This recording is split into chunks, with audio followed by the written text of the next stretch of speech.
Do you love Akka? Say it. Yes. Do you love Akka? How much? And but why do you fight? You don't know. You don't know? Give me that for a minute, please.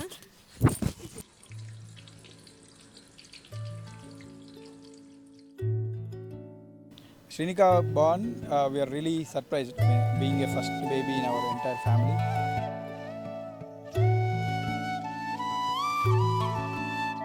Shivanshi is 4 years younger than Shrinika. Shivanshi is more protective of his sister. And Shrini అయితే అసలు తను ఎప్పుడు కింద దించేవాడు కాదు, ఎప్పుడు shoulder మీద ఎత్తుకొని తిరిగేవాడు.